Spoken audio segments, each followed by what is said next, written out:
সত্যের বিনা ইসলামী ঐতিহ্য প্রচার করাই আমাদের লক্ষ্য। আসসালামু আলাইকুম ওয়া রাহমাতুল্লাহি ওয়া বারাকাতুহু। সুপ্রিয় দর্শক মণ্ডলী, সত্যের বিনায় স্বাগতম। দুই কারণে কবরে আযাব হয়। প্রিয় দর্শক মণ্ডলী, সেই কারণ দুটি জানতে হলে আমাদের সাথে ভিডিওটি না টেনে শেষ পর্যন্ত দেখার জন্য আমন্ত্রণ জানাচ্ছি। তাহলে জানতে পারবেন কোন দুই কারণে কবরে বেশি বেশি আযাব হয়। দুই কারণে বেশিরভাগ কবরে আযাব হয়। আল্লাহর অবাধ্যতা করার কারণে মানুষ পরকালে শাস্তি ভোগ করবে, আর যারা আল্লাহর আনুগত্য করবে আল্লাহ তাআলা চির সুখ শান্তির নিকেতন জান্নাত দিয়ে ভূষিত করবেন। এটা একটা মৌলিক ও শাশ্বত কথা। অনেক কারণে কবরে আযাব হওয়ার কথা হাদিসে এসেছে। এক হাদিসে দুইটি কারণের কথা বিশেষভাবে উল্লেখ করা হয়েছে।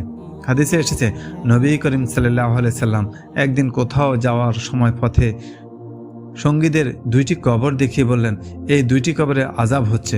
কারণ হিসাবে তিনি বললেন, এদের একজন পেশাব করে পবিত্র থাকতো না এবং অপরজন ছগলখুরি অর্থাৎ কুটনামি করে বেড়াতো।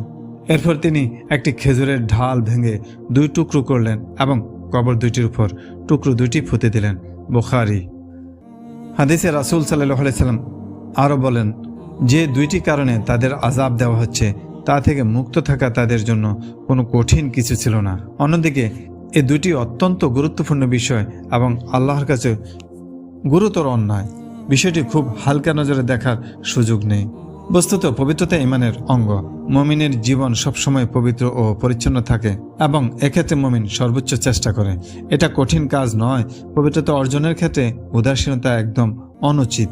এতে অবহেলার পরিণতি কতটা ভয়ঙ্কর ও কষ্টদায়ক উপরিলিখিত হাদিস থেকে বোঝা যায়।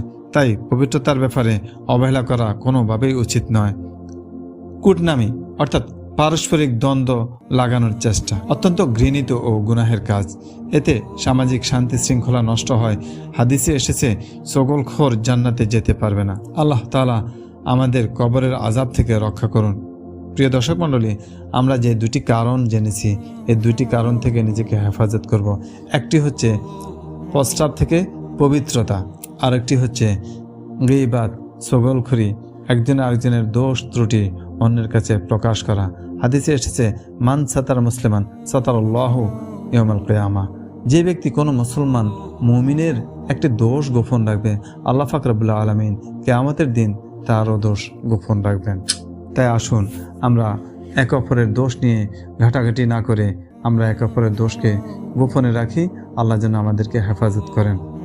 সুপ্রিয় সত্যের বিনার দর্শক মণ্ডলী, এই ভিডিওটি কেমন লাগলো কমেন্ট করে জানাবেন, আর ভালো লাগলে নিজের জীবনে আমল করবেন এ প্রত্যাশা করছি। প্রিয় দিনী ভাই ও বোনেরা, মনে রাখবেন ইসলাম ঐতিহ্য প্রচার করাই আমাদের একমাত্র লক্ষ্য।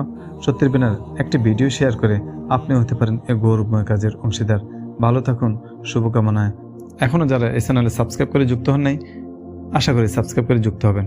আসসালামু আলাইকুম ওয়া রাহমাতুল্লাহি ওয়া বারাকাতুহু।